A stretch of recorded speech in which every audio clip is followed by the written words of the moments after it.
শিক্ষার্থী বন্ধুরা, আমরা এবার গ্রেডিয়েন্ট নিয়ে কাজ করব। গ্রাফিক ডিজাইনে গ্রেডিয়েন্ট একটি গুরুত্বপূর্ণ ভূমিকা পালন করে। একটি গ্রাফিক্সকে অত্যন্ত আকর্ষণীয় করে তুলতে পারে এই গ্রেডিয়েন্ট। আমরা এবার দেখব কিভাবে আমরা এই গ্রেডিয়েন্ট নিয়ে কাজ করতে পারি এবং ফটোশপে এই গ্রেডিয়েন্ট তৈরি করতে পারি। প্রথমেই আমরা একটি নতুন লেয়ার নিয়ে নিচ্ছি। আমরা চাইলে ব্যাকগ্রাউন্ড লেয়ারের উপরে এই কাজ করতে পারি। আমরা আমাদের কাজের সুবিধার্থে একটি নতুন লেয়ার নিয়ে আমরা গ্রেডিয়েন্ট তৈরি করতে চাচ্ছি। লক্ষ্য করুন, আমাদের এখানে দুটি কালার রয়েছে। একটি হচ্ছে ফোরগ্রাউন্ড কালার, যেটি হোয়াইট, এবং আরেকটি আছে ব্যাকগ্রাউন্ড কালার, এটি ব্লু কালারের রয়েছে। এবার আমরা এই টুলবার থেকে আমাদের গ্রেডিয়েন্ট টুলটি নির্বাচন যখনই করছি, তখনই আমি দেখছি যে এখানে আমাদের যে গ্রেডিয়েন্টের যে ফরমেশনটি, সেটি মূলত আমার ফোরগ্রাউন্ড এবং ব্যাকগ্রাউন্ড কালারকে কম্বাইন করেই হয়েছে, অর্থাৎ ফোরগ্রাউন্ড কালার থেকে ব্যাকগ্রাউন্ড কালারের গ্রেডিয়েন্ট হয়েছে। এবার আমি যদি আমার মাউস পয়েন্টারটিকে এভাবে ধরে এভাবে টেনে ছেড়ে দেই, তাহলে দেখব যে আমার এই গ্রেডিয়েন্টটি এখানে প্রযোজ্য হচ্ছে। আমি অল্টার কন্ট্রোল জেড চেপে আমি যদি ঠিক উল্টো ডিরেকশনে আমি এনে ছেড়ে দেই, তাহলে দেখব যে এটি সাদা থেকে ব্লু হচ্ছে। আমি যদি অ্যাঙ্গেল করে এটি দেই, তাহলে সেই অ্যাঙ্গেলে, অর্থাৎ আমি যেভাবে আমার অ্যাঙ্গেলটিকে দিব, অর্থাৎ আমার লাইনটিকে টানবো, সেভাবেই সেই অ্যাঙ্গেলে সেই গ্রেডিয়েন্ট হবে। এবং গ্রেডিয়েন্টের প্রভাব কম বেশি করতে পারি আমরা। যদি আমি এখান থেকে গ্রেডিয়েন্টে টান দিই, তাহলে এখান থেকে সাদার প্রভাব শুরু হয়ে এখানে আমার ব্লু কালারটি আসবে, আর বাকি এই অংশটুকু সাদাই থাকবে। ঠিক এখান থেকে যদি আমি টান দিই, তাহলে সাদাটি এখান থেকে শুরু হবে এবং আস্তে আস্তে ব্লুতে যাবে, ফলে এর প্রভাবটি সমানুপাতিক হারে হবে। আর আমি যদি এখান থেকে এভাবে টেনে ছেড়ে দিই, তাহলে এই কর্নারটি ব্লু হবে। সুতরাং আমার যেরকমভাবে প্রয়োজন ঠিক সেইভাবেই আমি আমার গ্রেডিয়েন্টকে সাজিয়ে নিতে পারি। আমি যদি এইভাবে দিই, তাহলে দেখব যে এই ব্লুর প্রভাব বেশি এবং সাদার প্রভাব কম। আবার আমি যদি এখান থেকে টানি, তাহলে দেখব যে ব্লুর প্রভাব কম, সাদার প্রভাব বেশি। এভাবে করে আমি আমার গ্রেডিয়েন্টকে সাজিয়ে নিতে পারি।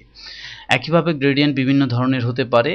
আমরা রেডিয়াল গ্রেডিয়েন্ট দেখলাম, এবার আমরা একটি ডিফারেন্ট আমরা লিনিয়ার গ্রেডিয়েন্ট দেখলাম। এবার আমরা রেডিয়াল গ্রেডিয়েন্ট এবং আদার্স যে গ্রেডিয়েন্টগুলো আছে সেটি দেখব। লক্ষ্য করুন যে এটি গ্রেডিয়েন্ট কীরকম তৈরি করছে, এবং বাইরে থেকেও আমি যদি এই ধরনের গ্রেডিয়েন্ট তৈরি করতে চাই, সেক্ষেত্রে এটি কী ধরনের ফরম্যাট দিচ্ছে বা কী ধরনের দিচ্ছে, আমরা সেটি দেখতে পাচ্ছি। একইভাবে এই গ্রেডিয়েন্টের মাধ্যমে আমরা দেখে নেই, এখান থেকেও দেখে নেই যে এই ধরনের গ্রেডিয়েন্ট কিভাবে দুদিকেই গ্রেডিয়েন্ট তৈরি করে। অনেক সময় আমাদের এই ধরনের গ্রেডিয়েন্ট তৈরি হয়, দুদিকে কালার এবং মাঝখানটা অনেকটা সাদা। এটি আমরা চাইলে আমাদের লিনিয়ার গ্রেডিয়েন্ট ব্যবহার করে করতে পারি। সেক্ষেত্রে আমাদের কালার সংখ্যা বাড়াতে হবে। আমরা পরবর্তী লেসনে সেটি দেখব গ্রেডিয়েন্টের ব্যবহারে। এছাড়াও এখানে গ্রেডিয়েন্টের বেশ কিছু মোড রয়েছে। আমরা অনেক সময় আমি পুনরায় গ্রেডিয়েন্টে ফেরত যাচ্ছি এবং আমি এভাবে একটি গ্রেডিয়েন্ট তৈরি করছি, এবং আমরা অনেক সময় মাল্টিপল গ্রেডিয়েন্টসের প্রয়োজন পড়তে পারে। সেক্ষেত্রে আমি মাল্টিপ্লাই নির্বাচন করে আমি এই গ্রেডিয়েন্টটি বারবার দিয়ে আমি বিভিন্ন ধরনের গ্রেডিয়েন্ট শেপ তৈরি করতে পারি। কিছুটা ডিফারেন্ট কালার নিয়ে আমি গ্রেডিয়েন্ট প্রয়োগ করি, তাহলে এর উপর মাল্টিপ্লাই হবে। যদিও আমার ডার্ক কালার রয়ে গেছে, সুতরাং এর উপরই মাল্টিপ্লাই হচ্ছে। আমি এই জন্য পুরো গ্রেডিয়েন্ট মুছে আমি প্রথমে একটি হালকা কালার দিয়ে আমি একটি গ্রেডিয়েন্ট তৈরি করে নিই।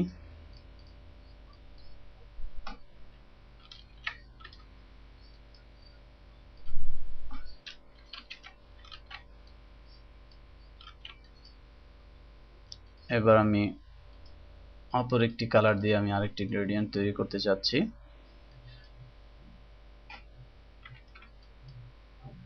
লক্ষ্য করুন যে আমি দুটি কম্বাইন্ড গ্রেডিয়েন্ট এখানে তৈরি করেছি, এবং সেটি মাল্টিপ্লাই নির্বাচনের মাধ্যমে।